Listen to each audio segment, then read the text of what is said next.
Hola, ¿qué tal? Bienvenidos. Qué bueno que nos acompañes en una emisión más del programa Bitácora Social. Mi nombre es Soto René Cáceres y te estaré acompañando los siguientes minutos aquí a través de los micrófonos del Laboratorio de Análisis Social Estratégico LACE. Nuestras redes sociales para que te comuniques con nosotros, nos dejes tus comentarios o quieras venir al programa.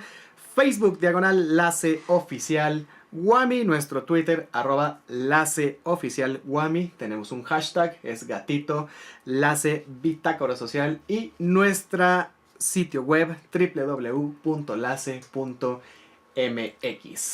El día de hoy tenemos un programa muy interesante en el contexto actual que estamos viviendo, en el proceso electoral. Creo que es de mucha relevancia y vamos a hablar del sufragio transnacional, que tiene que ver no solo con los flujos migratorios, sino también con aquellos votantes en el exterior, con los extranjeros que están en el interior, así como la representación política que puedan tener ambos en las cámaras. Y para hablar de este tema me acompaña, tengo el honor de presentar al maestro José Antonio Carrera Barroso. Él es candidato a doctor en la línea de procesos políticos de la UAM Iztapalapa. Toñito, bienvenido. Muchas gracias, René. El honor es mío estar aquí en tu programa Bitácora Social. Yo no me pierdo ninguna emisión. Buenísimo, man. Muchísimas gracias. Oiga, quiero hacerle un comercial al buen Toño. Aquí en LACE estamos muy orgullosos de que él ha sido... bueno, le han otorgado la medalla al mérito universitario en la maestría, también en la licenciatura, así que tiene 2 veces la medalla al mérito. Y quiero decirle a usted que, si no sabe qué es la medalla al mérito, es el máximo reconocimiento al que puede aspirar un estudiante de la UAM Iztapalapa. Así que, bueno, el honor de que esté aquí el buen Toño es para nosotros como LACE y como Bitácora Social. Muchas gracias, René, de verdad. Honor tener amigos como tú. Oye, mi buen Toñito, sufragio transnacional, ¿no? Y la primera pregunta que me viene a la cabeza es, ¿qué es el sufragio transnacional de entrada? O sea, ¿cómo podemos definir el sufragio transnacional? Gracias, es una excelente pregunta. Mira, primero, sufragio transnacional es un elemento más bien de carácter teórico para explicar una realidad que está, digamos, en constante movimiento en la actualidad. Ahorita existen alrededor de 220 millones de personas que viven afuera de sus países de origen y entonces que carecen del ejercicio de sus derechos políticos, tanto en su lugar de residencia como en su lugar de origen, y entonces se han implementado de manera democrática estos mecanismos que les permiten de cierta forma seguir participando y seguir teniendo un vínculo con los países o las comunidades políticas en donde están. Claro. Entonces, antaño se pensaba nada más sufragio transnacional o voto extraterritorial, que alguien que se va al exterior pueda votar en el lugar de origen. El término sufragio transnacional es mucho más complejo y ese término lo construyó el doctor Gustavo Emmerich, mi maestro, y dice, no solo son los votantes en el exterior, son sí los ciudadanos que se van al exterior y quieren incidir políticamente en su país de origen, pero también aquellos extranjeros que quieren incidir políticamente en la comunidad en donde están, en su país de recepción. Claro. Y se expande a cuando países, por ejemplo, como Suecia, tienen escaños de representación política para este tipo de poblaciones. Ok, esa podría ser la diferencia entre voto extraterritorial y sufragio transnacional. Exactamente. Voto extraterritorial es una categoría que está dentro del sufragio transnacional. Claro, ok. Oye, Toñito, entonces, en base a esta diferenciación que ya se hace conceptualmente del término, ¿cuál es el origen del voto en el exterior? Bueno, tiene varios orígenes. Yo me quiero remontar al primero de ellos. Cuando Diógenes el Cínico responde, yo soy ciudadano del mundo. Quiere decir, aparentemente, que se niega a ser definido por sus orígenes locales y a una pertenencia grupal establecida y que no es escogida, sino más bien es resultado de la sociedad de pertenencia. Después los estoicos, que son seguidores de Diógenes, desarrollan esta idea de la ciudadanía cosmopolita, aduciendo que en cada uno de nosotros habitan 2 comunidades, la de origen y la de deliberación y aspiraciones humanas, que es donde nos desarrollamos. Después de ello, en el Imperio Romano, el emperador Augusto le permite a los senadores votar desde la distancia, aquellos que están fuera de la ciudad, y entonces mandaban en un sobre, mandaban las decisiones o el voto que iban a tomar. Sin embargo, no es una decisión democrática, era una decisión política impuesta por el emperador. Claro.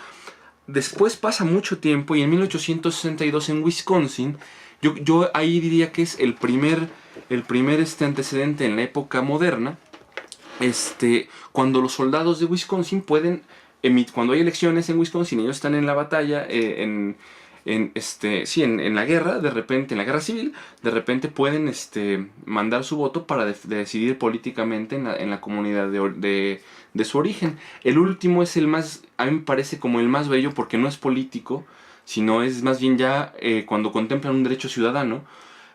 Y a inicios del siglo XX, países como Islandia, que son países ahí olvidados del norte, Islandia y también Australia y Nueva Zelanda en Oceanía, le permiten a sus marineros, como son países fundamentalmente pesqueros, claro, le permiten a sus marineros decidir en las elecciones. Y eso era un galimatías, porque imagínate, mandaban el sobre, llegaban a puerto, el sobre mojado, olía pescado, pero tenían el ejercicio del voto. Por supuesto, se les respetaba su derecho. Claro, ¿no? que es lo importante. Su derecho político. Oye, sobre esto que dices que es muy interesante, en un terreno, bueno, esto era pesquero, bla, bla, bla, pero vamos a decirlo como en un terreno estrictamente militar, ¿también se puede, o sea, lo han hecho? Sí, claro, ¿Sí? claro, de ya hecho. desde esos tiempos. De hecho, sí, de hecho, ese es en la guerra civil, te decía, el estado de Wisconsin es el primero en hacerlo. Dejaba a sus soldados, que votaran, y aparte es bien chistoso porque había un respeto, bueno, respeto entre comillas, es lo que dicen los anales de la historia, que había un respeto al mensajero que llevaba los votos, y entonces si pasaba por un campo enemigo, no lo mataban porque él iba a decidir, él llevaba los votos. Lo que podía decidir la contienda electoral, ¿no? Exactamente, de alguna manera. Exactamente. Okay. Bueno, y ahorita, cuando hay guerra, por ejemplo, en Estados Unidos, en Irak, todo eso, también los soldados votan electrónicamente, que ya es una modalidad diferente. Claro, sí, bueno, también pasan los tiempos y todo va cambiando. Totalmente, sí. Ok.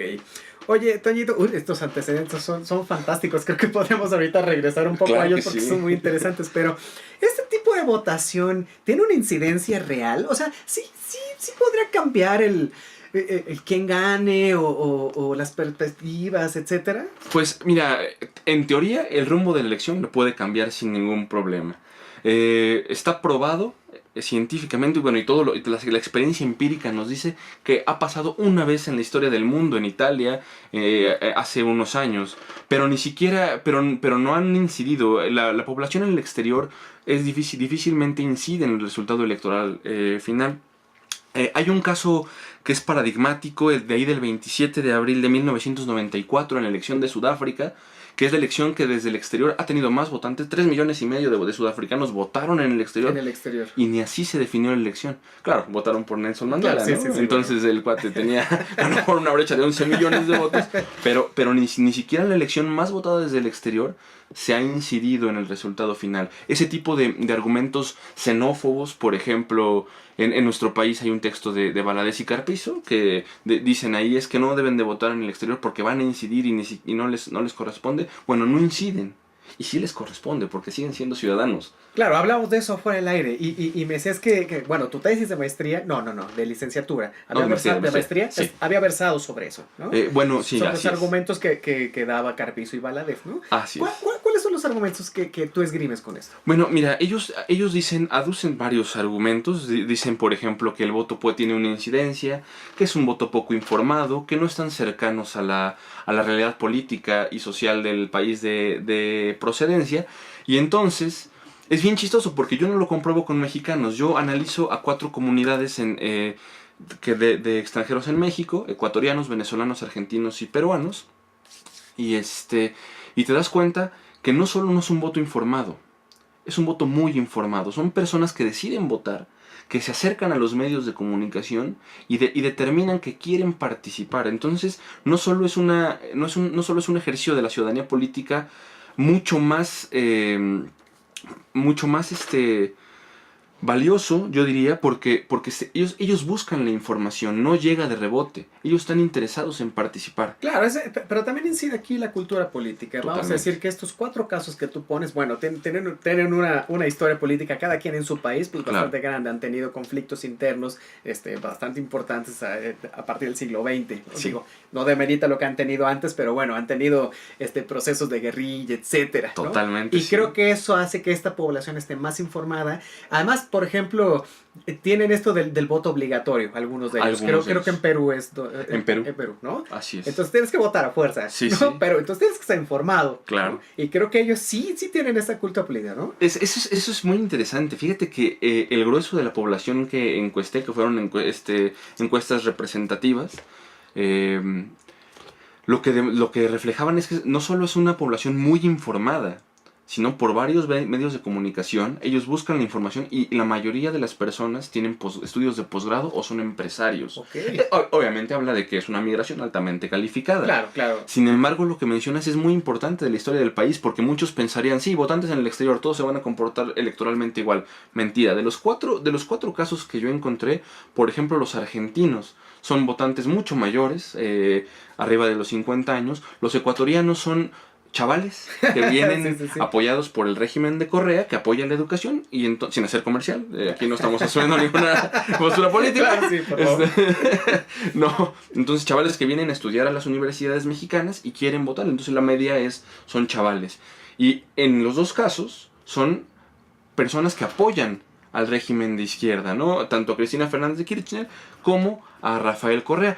Caso contrario en Perú y Venezuela, el voto peruano apoyó a Keiko Fujimori, por ejemplo, es un voto obligatorio, como dices. Sí. Y entonces es exponencial, o sea, hay muchísima gente que va a votar desde el exterior, porque si no les quitan que el pasaporte, etcétera. Exacto. Y Venezuela es el caso paradigmático. Si me preguntas cuántas personas votaron por el movimiento chavista desde el exterior, en México te voy a decir una persona de 900 y tantas. ¿Una persona? Ajá. ¿Cómo puede ser una persona? Todos son procapriles, por ejemplo. Pero ¿sabes qué es interesante? Y por eso la onda del transnacionalismo es lo rico, que no solamente es el deposito el voto y se mueve el voto para acá, ¿no? Es el flujo de información, de repente, el flujo de cultura. Claro. Cuando vas a la embajada de Venezuela, te voy a invitar, mano, porque de verdad... Muy bien, sí. No. Pero hay una comunidad, todos tocando los tambores, alegre, compartiendo comida, saludándose, vecinos, amigos. El pretexto de ir a votar hace una fiesta, claro, ahí afuera de la embajada. Y pasó lo mismo en Perú. Yo probé unos tamales deliciosos. En fin, es increíble. Eso te quería preguntar, fíjate. Qué bueno que lo menciones, ya lo estás diciendo un poco. ¿Cuál es el proceso del cual los latinoamericanos votan? O sea, ¿es precisamente a través de las embajadas o puedes ir a un consulado o...? Hay diferente modalidad. Y qué bueno que lo mencionas, porque en ese aspecto, hasta la reforma de 2014 en México, el voto era por correspondencia, era un voto postal. Hay diferentes modalidades: voto postal, personal en la embajada, voto electrónico. En Estados Unidos es electrónico, por ejemplo. Entonces, en muchos países de Latinoamérica es fundamentalmente presencial, en las embajadas y diferentes consulados. Yeah. Entonces, obviamente, por la historia del país, que, bueno, México, en donde tenemos 11 millones de migrantes en Estados Unidos, somos el país con mayor número de migrantes, más que Rusia, más que la India, somos que tenemos más número de migrantes, pero casi todos están en un lugar que es Estados Unidos, en donde no se respeta el migrante, y entonces puede haber cacería de brujas, ¿no? Claro. Aunque esta tesis es endeble, porque de repente sí, hay 200,000 votantes, casi 200,000 votantes en 2012 desde el exterior en México, pero de repente juega México contra Sudáfrica en Dallas y se llena el estadio de mexicanos. Sí, entonces, bueno, somos una plaga, estamos en todos lados, ¿no? Sí. Bueno, México manda. Sí, exacto. Estamos reconquistando América. Recuperando nuestro territorio. No. Bueno, no se preocupen, calma. Será gradual. Bueno, en fin. Oye, esto que dices de los mexicanos es muy interesante. O sea, más allá de que estemos en todo el mundo. El mexicano, sí, por supuesto, somos la población migrante más grande, ¿no? Sí. ¿Cuáles son las condiciones que tiene el mexicano para votar? Vamos a particularizar, de Estados Unidos para acá. Oye, pero ahorita vamos también a las regiones de Europa. Claro que sí. Bueno, de hecho es interesante, porque hasta te decía, en 2006 y 2012, que son las únicas ocasiones en que de manera nacional el IFE, el otrora IFE, permitió el voto de los mexicanos en el exterior, se hacía por un medio postal.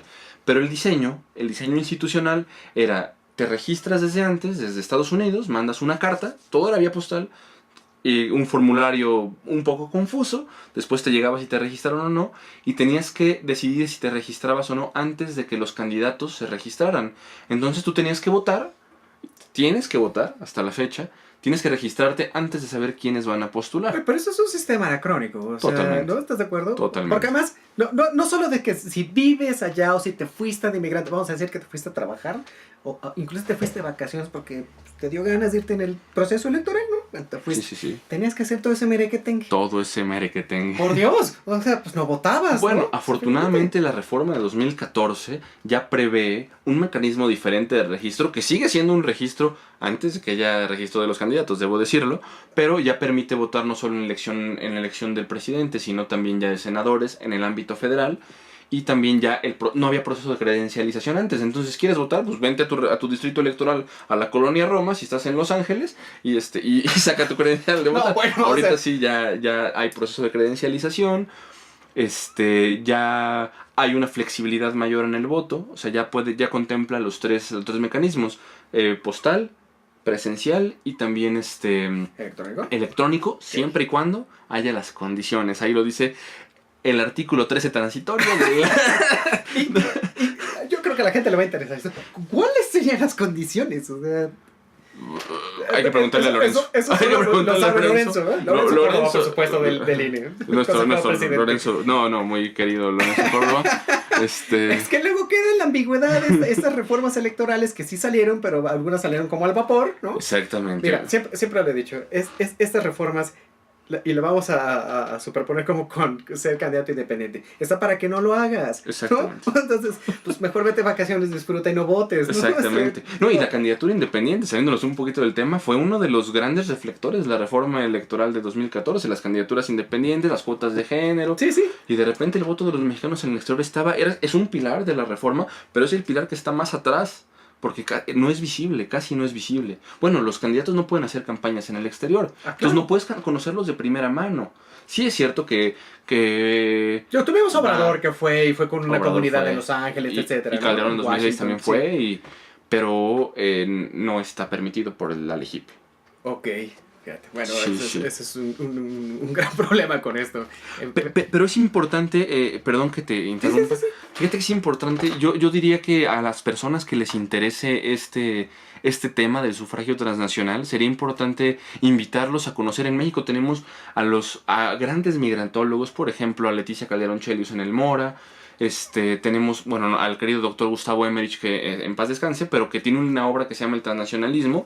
Y sobre todo, tenemos también la obra de mi maestro, el doctor Víctor Alarcón Holguín, que se llama Elecciones y Partidos en el Espacio Transnacional Europeo, que habla de esta forma de participar de manera transnacional, Claro.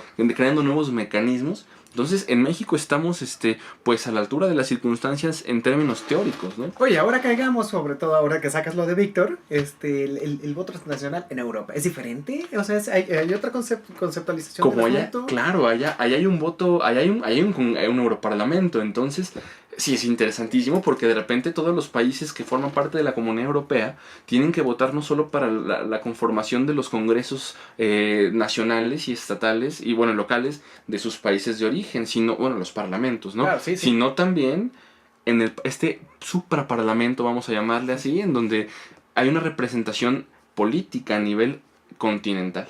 Claro. Es súper interesante. Ese libro de Víctor va a darles mucha luz, del doctor Víctor, va a darles mucha luz, porque es impecable la redacción y tiene muchas aportaciones importantes. Claro. Oye, hablamos hace ratito fuera del aire, antes de entrar al programa, de la representación política en las cámaras que pudieran tener los votantes. ¿Cómo se da esto?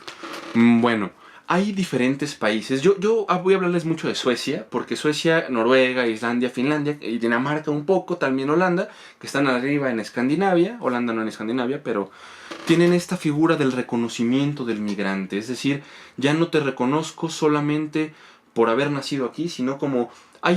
Renato Rosaldo dice que hay 4 tipos, bueno, Marshall dice que hay 3 tipos de ciudadanía: ciudadanía económica, política y social. Renato Rosaldo incluye la ciudadanía cultural.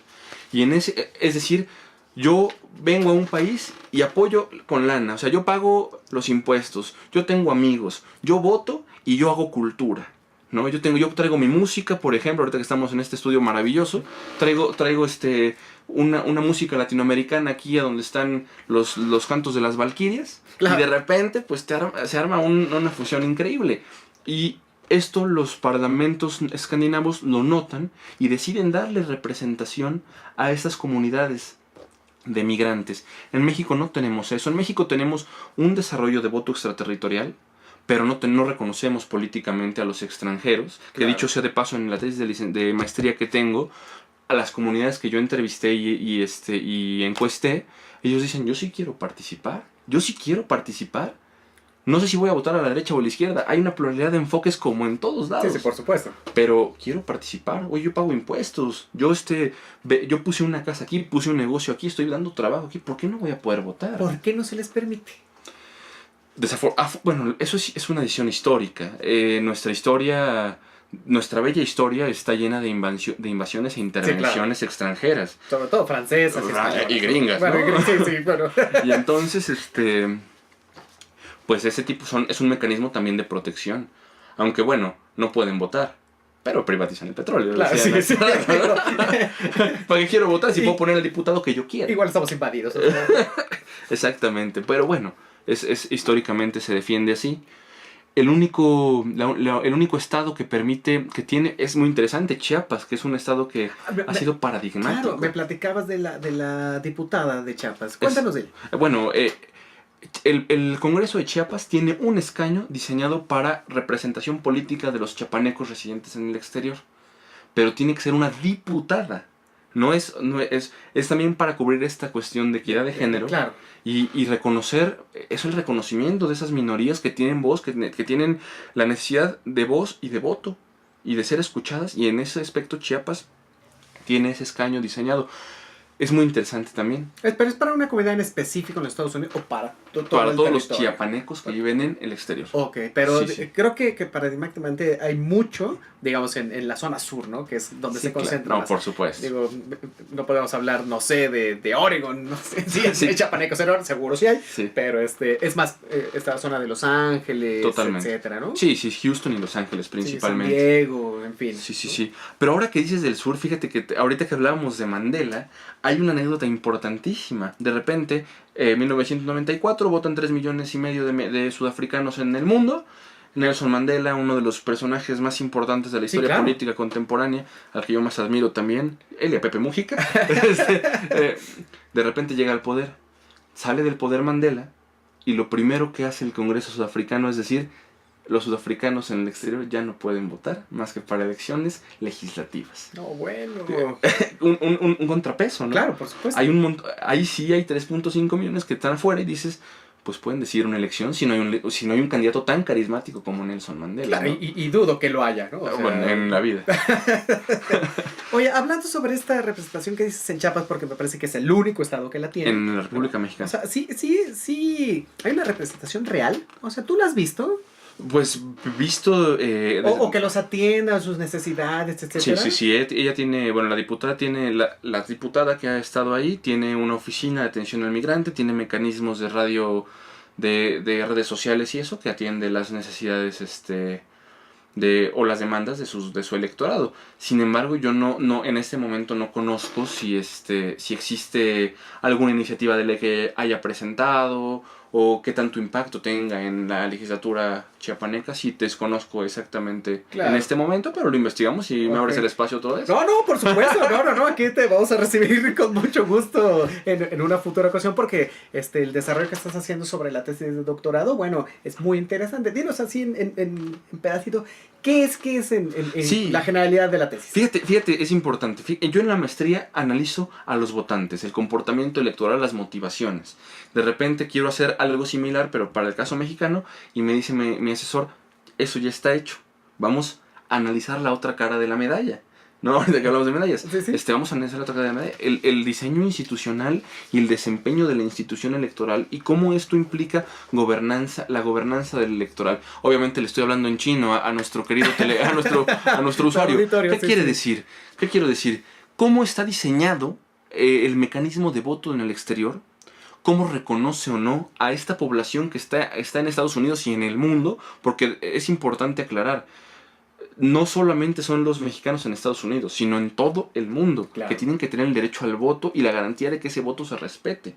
Entonces, como si un sobre vuela de España o sea, de Madrid o de Sri Jayawardenepura Kot en Sri Lanka, o si, por decir algo, de Turkmenistán. Sí, de Islandia, o vete a sabernos. Que se garantice que se cuente bien. Claro. Entonces, esos mecanismos es ahora lo que yo estoy estudiando, y si es una condición suficiente el desempeño que tiene este diseño institucional para hablar de que la autoridad electoral, en este caso el INE y los organismos públicos locales, que son los OPLES, tienen gobernanza electoral, o si es un asunto que más bien se está cumpliendo por mero trámite de ley. mero trámite de ley, que es algo que pues dejarlo de permitir sería un retroceso en la democracia. Claro. Eso es lo que vamos a analizar en esta tesis doctoral. Toño, sí, rápido, ¿le da calidad a la democracia?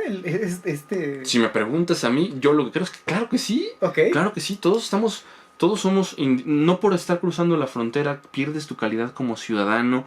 Fíjate que ahorita que a mí me gusta leer mucho literatura, y Borges dice, te iba a decir José Luis Borges, no, Jorge Luis Borges, saludo para Fox, dice, ser cosmopolita no significa ser indiferente a un país y ser sensible a otros, significa la generosa ambición de ser sensibles a todos los países y a todas las épocas, el deseo de eternidad, el deseo de ser muchos. Bueno, ahí tenemos el gran Borges, como siempre, dándonos luz sobre cualquier tema. Oye, Toño, muchísimas gracias por estar aquí. De verdad que ha sido una plática muy interesante y muy activa. Muchas gracias. Te vamos a volver a invitar y vamos a checar el desarrollo que vas teniendo sobre este tema con tu tesis de doctorado. Yo te agradezco mucho. Y aquí nos vas a venir a dar, ahora sí, más cifras, más cosas, Sí. Los términos de la ley en concreto, ¿no? Para entenderla a cabalidad. Claro que sí. Muchísimas Muchas gracias por ¿no? invitarme y la hospitalidad de Ulises que nos tiene aquí en este estudio tan padre.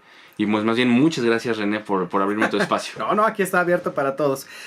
Muchísimas gracias. Él es el maestro José Antonio Carrera Barroso. Además, ganador 2 veces, no una, 2 veces de la medalla al mérito universitario. Así que, bueno, es un orgullo para nosotros que sea parte del ACE, además de nuestro amigo y compañero.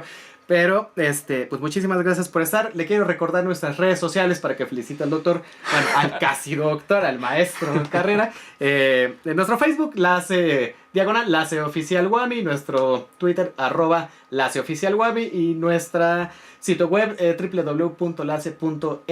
Quiero agradecer de igual forma a nuestro productor Ulises Juárez. Le dejo el teléfono en el estudio 3093-4527. Si usted necesita cualquier tipo de grabación musical, audiovisual, charanga, cumbia, rock, lo que necesite, dark metal, este es el mejor estudio en el Distrito Federal.